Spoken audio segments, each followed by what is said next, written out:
Hi everybody, Miss Venhausen again with some story time. We are here reading A Tale of Despereaux by Kate DiCamillo. We only made it a couple chapters, but we got to meet this little guy, this little mouse who was born different. Remember, how was he different from the other little mice? He was born, that's right, with his eyes open and his big ears, and he didn't act like the other little mice, did he? So let's learn more. Also, I do want to remember to tell you, your teachers miss you. We all miss you so much, and we wish you were at school.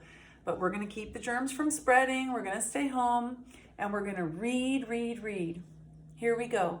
A Tale of Despereaux, Chapter 3. Here's where we are. It's called Once Upon a Time. Despereaux's siblings tried to educate him in the ways of being a mouse. His brother Furlough took him on a tour of the castle to demonstrate the art of scurrying.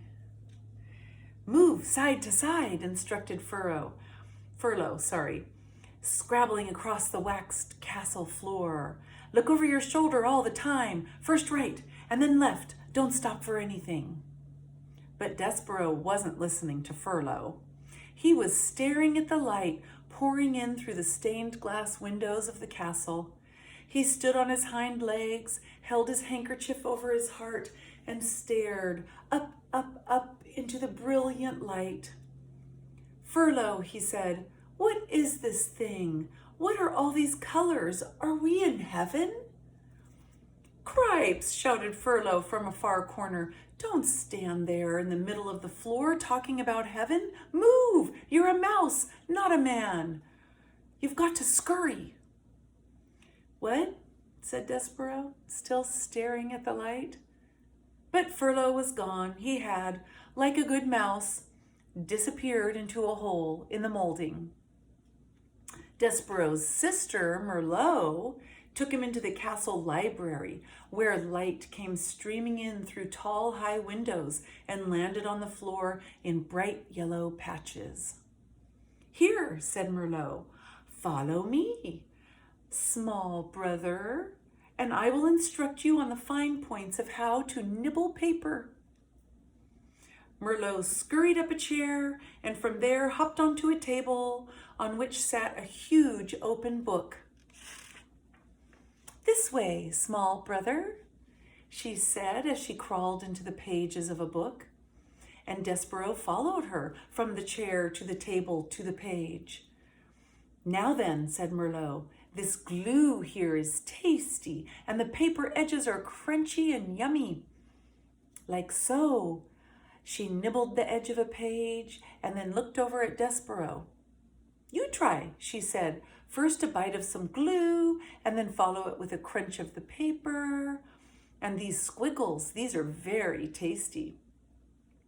Despereaux looked down at the book, and something remarkable happened. The marks on the page, the squiggles, as Merlot called them, arranged themselves into shapes. The shapes arranged themselves into words. And the words spelled out a delicious and wonderful phrase. Once upon a time. Once upon a time, whispered Despereaux. What? Said Merlot. Oh, nothing. Eat, said Merlot. And remember these beautiful pencil drawings throughout? Here's one that shows Despereaux on the page of the book, and he says, once upon a time, whispered Despereaux. Anyway, his sister Merlot is a mouse, so she just wants to eat, right? She says, eat. And he says, I couldn't possibly, said Despereaux, backing away from the book. Why? Said Despereaux, it would ruin the story. The story? What story? Merlot stared at him. A piece of paper trembled at the end of her indignant whiskers. It's just like Pa said when you were born, something is not right with you. She turned and scurried from the library to tell her parents about this latest disappointment.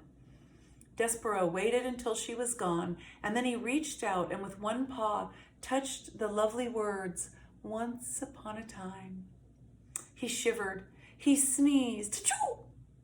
He blew his nose into his handkerchief. "Once upon a time," he said aloud, relishing the sound. And then, tracing each word with his paw, he read the story of a beautiful princess and the brave knight who serves and honors her. Despereaux did not know it, but he would need very soon to be brave himself. Have I mentioned that beneath the castle there was a dungeon? And in the dungeon there were rats, large rats, mean rats. Despereaux was destined to meet those rats. Reader, you must know that an interesting fate, sometimes involving rats, sometimes not, awaits almost everyone, man or mouse, who does not conform. That was the end of chapter 3. Who does not conform. Do you know what conform means? It means to fit in. And as we already know, Despereaux doesn't really fit in with the mouse, with the mice, with the mices. Anyway, chapter 4. Should we go for another chapter? I vote yes. Okay, chapter 4. Enter the P.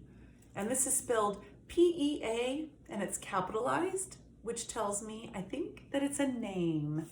Chapter 4, Enter the P. Despereaux's brothers and sisters soon abandoned the thankless task of trying to educate him in the ways of being a mouse. So they kind of gave up, right? So Despereaux was free. He spent his days as he wanted.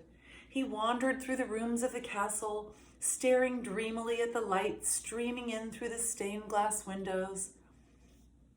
He went to the library and read over and over again the story of the fair maiden and the knight who rescued her. And he discovered finally the source of the honey-sweet sound. The sound was music. The sound was King Philip playing his guitar and singing to his daughter, the Princess P, every night before she fell asleep. Hidden in a hole in the wall of the princess's bedroom, the mouse listened with all his heart. The sound of the king's music made Despereaux's soul grow large and light inside of him. "Oh," he said, "it sounds like heaven. It smells like honey." He stuck his left ear out of the hole in the wall so that he could hear the music better. And then he stuck his right ear out so that he could hear better still. And it wasn't too long before one of his paws followed his head, and then another paw, and then without any real planning on Despereaux's part, the whole of him was on display, all in an effort to get closer to the music.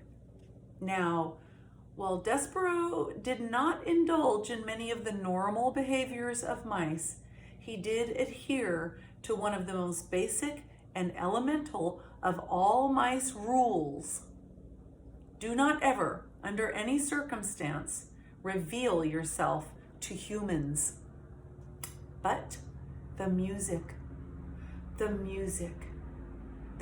made him lose his head and act against the few small mouse rules he was in possession of. And because of this, he revealed himself. And in no time at all, he was spied by the sharp-eyed Princess P. "Oh, Papa," she said, "look, a mouse." The king stopped singing. He squinted.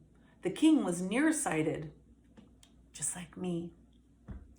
That is, anything that was not right in front of his eyes was very difficult for him to see. "Where?" said the king. "There," said Princess P, and she pointed. "That, my dear P, is a bug, not a mouse. It is much too small to be a mouse." No, it's a mouse." "A bug," said the king, who liked to be right. "A mouse," said the pea, who knew that she was right. As for Despereaux, he was beginning to realize that he had made a very grave error. He trembled, he shook, he sneezed. Achoo! He considered fainting. He's frightened, said the pea. Look, he's so afraid he's shaking. I think he was listening to the music. Play something, Papa. A king play music for a bug? King Philip wrinkled his forehead. Is that proper, do you think? Wouldn't that make this into some kind of topsy-turvy, wrong-headed world if a king played music for a bug? Papa, I told you he's a mouse, said the pea. Please. Oh, well, if it makes you happy, I, the king, will play music for a bug. A mouse, corrected the pea.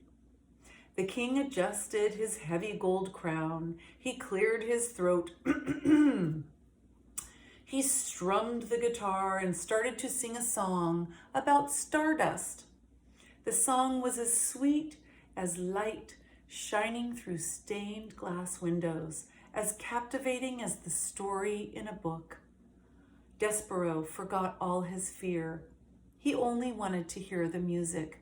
He crept closer and then closer still until, reader, he was sitting right at the foot of the king. That was the end of chapter 4. So, tomorrow we'll pick up on chapter 5. And I see a picture already from tomorrow. It's a little hint for us. Here's the little Despereaux. Who do you think that is? You think? You think it's Princess P? You think they're about to meet? I guess we'll find out tomorrow. Okay, you guys, have a wonderful Wednesday of learning. Bye-bye.